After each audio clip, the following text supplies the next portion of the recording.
கச்சத்தீவு மீட்புல, காவிரி நதிநீர் உரிமையில, முல்லை பெரியாற்று நதிநீர் உரிமையில உங்க நிலைப்பாடு. கேரளா அங்கிருந்து குப்பையை கொட்டிட்டு போகுது, அதுல உங்க நிலைப்பாடு. மலைகளை எல்லாம் வெட்டி கல்குவாரி கற்களா ஏத்துறதுல உங்க நிலைப்பாடு எதுவுமே இல்லை. தேசிய இனங்களின் உரிமைக்கு நிக்காதவன் கம்யூனிஸ்டே இல்ல. நீ கம்யூனிஸ்டே இல்ல, உனக்கு கருத்தம் எங்க இருக்குது? கம்யூனிஸ்ட் எங்க இருக்கா? எல்லாம் கார்பரேட் முதலாளிகள் ஆயிட்டீங்க நீங்க. மதிப்புமிக்க பெரியவர்கள் அந்த மதிப்போட போய் அரசியல் இதுவரை வாய் திறக்காம இப்ப திறக்க வேண்டிய தேவையா வந்தது? இத்தனை கேள்வி கேட்டல, இதுக்கெல்லாம் வாய் திறக்கல.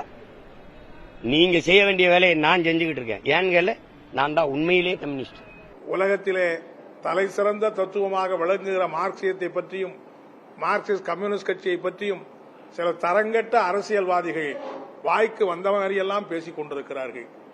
பெண்களை கேவலப்படுத்துவது, பாலியல் வழக்கிலே இன்றைக்கு குற்றவாளி கூண்டிலே நிறுத்தப்பட்டிருக்கிற அப்படிப்பட்ட கேவலமான பிறவிகளுக்கு கம்யூனிஸ்ட் என்கிற வார்த்தையை பயன்படுத்துவதற்கே அவர்களுக்கு அருகதையற்றவர்கள் என்பதைத்தான் நாங்கள் தெரிவித்துக் கொள்ள விரும்புகிறோம்.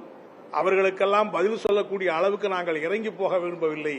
ஆனாலும் இப்படி எத்தனையோ அவதூறுகளை, எத்தனையோ புழுதிவாரி தூற்றுகிற அந்த கொடுமைகள் எல்லாம் எதிர்த்துதான் இந்திய கம்யூனிஸ்ட் இயக்கம், மார்க்சிஸ்ட் கம்யூனிஸ்ட் கட்சி தமிழகத்திலே தழைத்துக் கொண்டிருக்கிறது, இந்தியாவிலே தழைத்துக் கொண்டிருக்கிறது.